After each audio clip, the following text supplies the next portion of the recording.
बिस्मिल्लाहिर्रहमानिर्रहीम। मैं हूं मोहम्मद रियाज़। आप देख रहे हैं हमारे यूट्यूब और फेसबुक चैनल केम बायो मिक्सचर। आज के इस वीडियो में हमारे पास एक टॉपिक है जिसका नाम क्या है, सेलुलर ऑर्गेनाइजेशन। अब सेलुलर ऑर्गेनाइजेशन कितने टाइप्स की होती हैं, आज हम इंशाल्लाह इसमें डिस्कस करते हैं।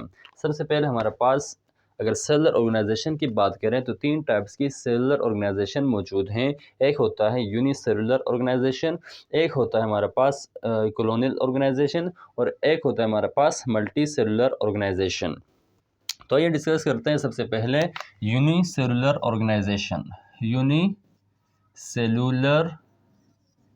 ऑर्गेनाइजेशन, ठीक है। अब यहाँ पर क्या है, यूनि का मतलब ये होता है सिंगल, सेल का सेलुलर का मतलब क्या है, सेल। यानी ऐसे लिविंग ऑर्गेनिज्म जो जस्ट सिर्फ एक सेल के ऊपर मुश्तमिल हो और वो उस सेल की तमाम एक्टिविटीज़ को कंट्रोल करें या तमाम फंक्शन को परफॉर्म करें, तो ऐसे ऑर्गेनाइजेशन को हम यूनिसेलुलर ऑर्गेनाइजेशन का नाम देते हैं। फर्ज कर हमारे पास क्या है, फॉर एग्जांपल अमीबा है, इसी तरह बैक्टीरिया है, ठीक है, इसी तरह यूग्लिना है, सही है। इस तरह और भी बहुत सारे सरफर पैरामीशियम है, सही है। तो ये जितने भी लिविंग ऑर्गेनिज्म हैं ये एक सेल पर मुश्तमिल हैं। जिस तरह हमारे पास क्या है, अमीबा है, बैक्टीरिया है, यूग्लिना है, पैरामीशियम है। ये तमाम लिविंग ऑर्गेनिज्म एक सेल से मिलकर बने हैं।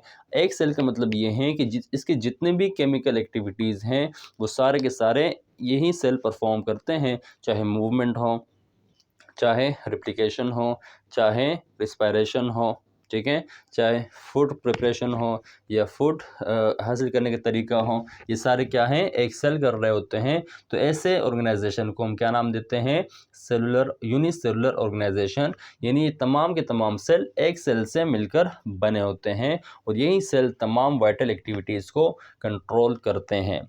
दूसरा ऑर्गेनाइजेशन है हमारे पास यूनिसेलुलर कॉलोनियल ऑर्गेनाइजेशन। दूसरा हमारे पास कौन सा ऑर्गेनाइजेशन है, कॉलोनियल ऑर्गेनाइजेशन, सही है। ये हमारे पास क्या है, कॉलोनियल ऑर्गेनाइजेशन का मतलब ये है कि इसमें जितने भी लिविंग ऑर्गेनिज्म हैं या तो सेम या डिफरेंट लिविंग ऑर्गेनिज्म या डिफरेंट यूनिसेलुलर ऑर्गेनिज्म आपस में कंबाइन हो गए एक कॉलोनी फॉर्म करते हैं। यानी इसमें हमारे पास क्या है, मैनी लिविंग ऑर्गेनिज्म, ठीक है, जब आपस में कंबाइन होते हैं एक स्पेसिफिक हैबिटेट के अंदर तो क्या बनाते हैं, कॉलोनियल ऑर्गेनाइजेशन। ये फंक्शन भी किसका है, यूनिसेलुलर ऑर्गेनाइजेशन का है। किसका है, यूनिसेलुलर ऑर्गेनाइजेशन का है। यानी यूनिसेलुलर ऑर्गेनाइजेशन यानी यूनिसेलुलर लिविंग ऑर्गेनिज्म जब आपस में कंबाइन होते हैं तो एज अ कॉलोनी के फॉर्म में रहते हैं, ठीक है। फॉर एग्जांपल हमारे पास एग्जांपल हैं, हम एग्जांपल लेते हैं वोल्वोक्स।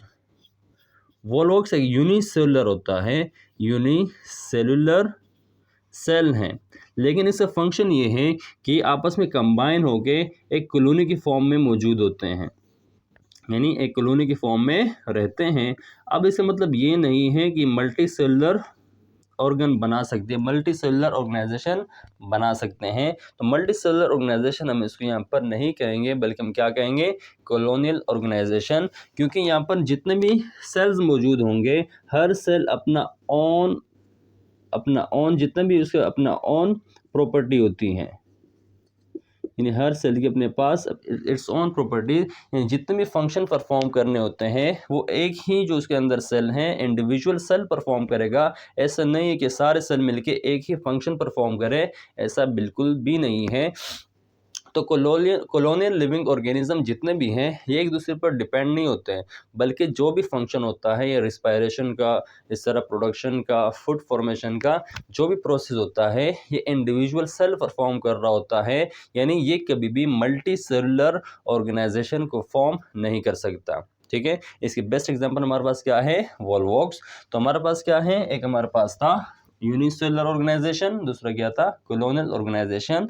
यानी unicellular organization, unicellular living cell आपस में कंबाइन होकर एक कॉलोनी फॉर्म करते हैं जिसको हम क्या नाम देते हैं, कॉलोनियल ऑर्गेनाइजेशन का नाम देते हैं। अब कॉलोनियल ऑर्गेनाइजेशन में हम डिस्कस करते हैं वॉल्वॉक्स को। कॉलोनियल ऑर्गेनाइजेशन में किसको डिस्कस करते हैं? वॉल्वॉक्स को डिस्कस करते हैं। अब देखिए वॉल्वॉक्स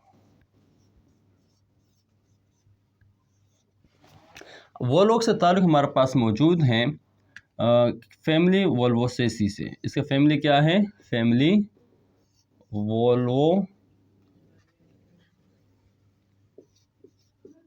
वोल्वोसेसी से इसका ताल्लुक है।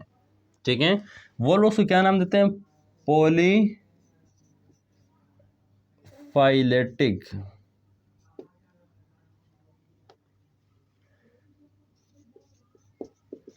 ठीक है, वोल्वोक्स ताल्लुक से पॉलीफाइलेटिक। पॉलीफाइलेटिक का मतलब ये है मैनी एंसेस्टर्स, यानी इसके एंसेस्टर बहुत सारे हैं। ठीक है, लेकिन वोल्वोक्स से ताल्लुक कहाँ से है? हमारे पास क्लोरोफाइटिक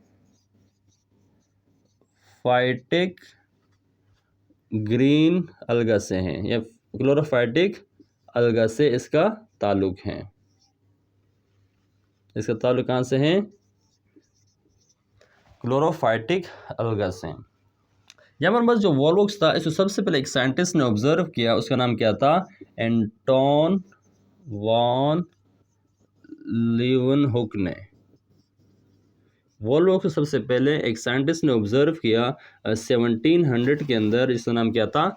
Anton van Leeuwenhoek. Anton van Leeuwenhoek एक साइंटिस्ट था जिसने तकरीबन 200 माइक्रोस्कोप डिज़ाइन किए। 200 माइक्रोस्कोप डिज़ाइन किए। ठीक है, इसी माइक्रोस्कोप से अपने माइक्रोस्कोप से इसने एक पानी का कतरा, यानी बारिश के पानी के कतरे को ऑब्जर्व किया, जिसमें उसको डिफरेंट माइक्रो ऑर्गेनिज्म मिल गए। तो एंटोन वॉन लीवनहुक ने वॉल्वॉक्स को 1700 में ऑब्जर्व किया अंडर द माइक्रोस्कोप। ठीक है, अब देखें वॉल्वॉक्स जो है इसका ताल्लुक ग्रीन अलगा से है, यानी क्लोरोफाइटिक अलगा से हैं। तो ये अपनी क्लोरोफाइटिक का मतलब क्या है? क्लोरोफाइटिक का मतलब ये है कि इनके पास अपना क्लोरोफिल मौजूद हैं। जिसके पास क्लोरोफिल मौजूद हो तो इसका मतलब ये है कि वो फोटोसिंथेसिस का प्रोसेस कर सकता है। फोटोसिंथेसिस का मतलब ये है कि इसके पास क्या मौजूद है? फोटोन मतलब लाइट, यानी सूरज की जो रोशनी है उनके मौजूदगी में ये अपने ग़िज़ा तैयार कर सकते हैं। तो साइंटिस्ट का मतलब क्या है? प्रिपरेशन। ठीक है, तो फोटोसिंथेसिस का मतलब क्या है? Preparation of food by the help of photon या लाइट, सनलाइट। यानी सनलाइट की मौजूदगी में अपने ग़िज़ा खुद तैयार कर सकते हैं। जो वॉल्वॉक्स है इसका ताल्लुक ग्रीन अलगा से है। तो ग्रीन अलगा से मतलब इसके पास क्लोरोफिल मौजूद है, और जिसके पास क्लोरोफिल मौजूद हो वो दूसरे लिविंग ऑर्गेनिज्म पर फूड के लिए डिपेंड नहीं होते, बल्कि अपनी ग़िज़ा खुद तैयार करने की सलाहियत रखते हैं।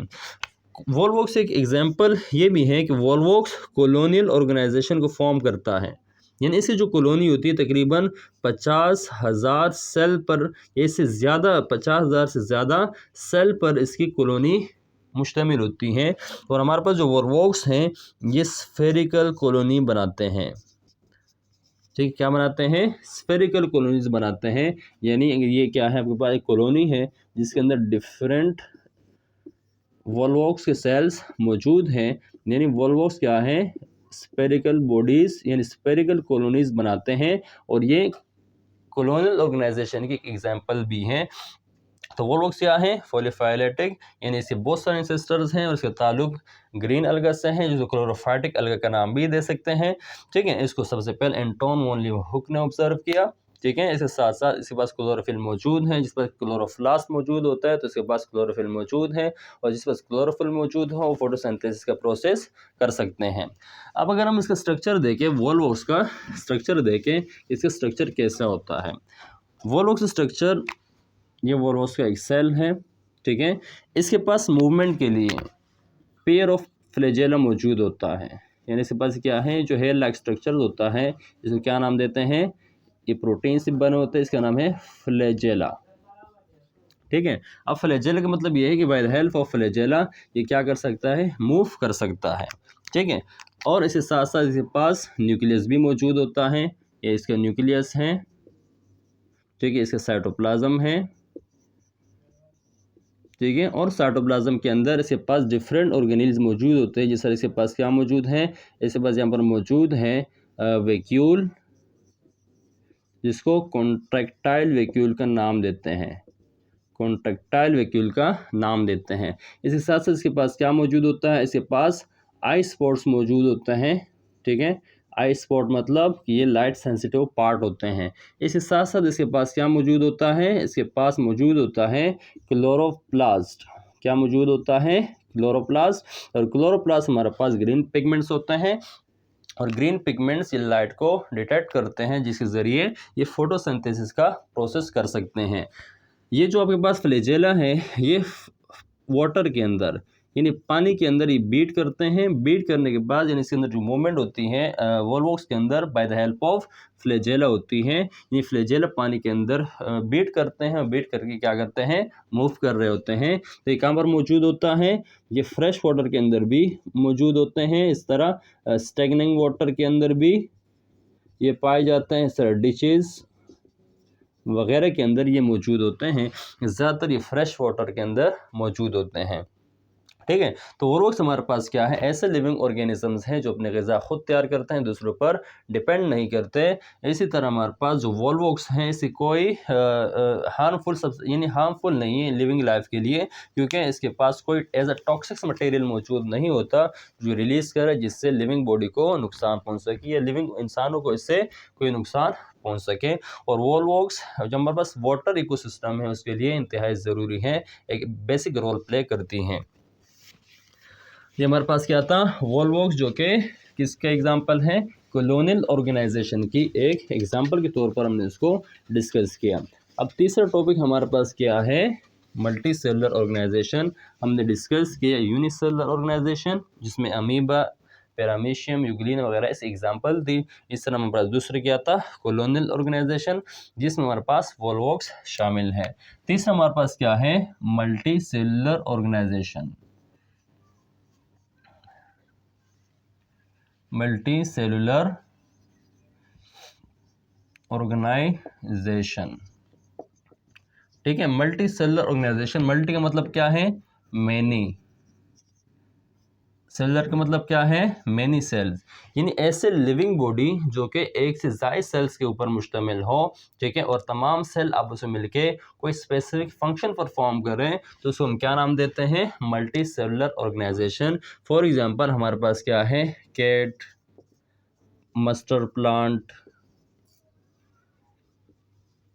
ठीक है, इस तरह मॉस्कीटो वगैरह, यानी ऐसे लिविंग ऑर्गेनिजम्स हैं जो कि एक से ज़्यादा सेल्स के ऊपर, यानी इसकी जो बॉडी होती है मैनी सेल्स के ऊपर ये मुश्तमिल होते हैं, यानी मैनी सेल्स के ऊपर, बहुत सारे सेल्स के ऊपर ये मुश्तमिल है। अगर सिर्फ हम एक नॉर्मल इंसान की बात करें तो उसके अंदर 100 ट्रिलियन सेल्स मौजूद होते हैं, इससे ज़ायद के सेल्स मौजूद होते हैं। तो ऐसे लिविंग ऑर्गेनिज़म जो कि एक से ज़ायद सेल्स के ऊपर या बहुत सारे सेल्स के ऊपर मुश्तमिल हो, तो ऐसे ऑर्गेनाइजेशन को हम क्या नाम देते हैं, मल्टी सेलुलर ऑर्गेनाइजेशन का नाम देते हैं। तो आज के इस टॉपिक में हमने यूनिसेलुलर, जिसमें अमीबा, पैरामीशियम, यूग्लिना, बैक्टीरिया वगैरह शामिल हैं। दूसरा हमने डिस्कस किया कॉलोनियल ऑर्गेनाइजेशन, जिसमें हमने क्या डिस्कस किया, जिसमें हमने वॉल्वॉक्स का जिक्र किया, ठीक है, और वॉल्वॉक्स थोड़ा एक्सप्लेन भी किया, ठीक है। तो ऐसे जो कॉलोनियल ऑर्गेनाइजेशन है, इसके अंदर हर सेल अपना फंक्शन खुद परफॉर्म करता है,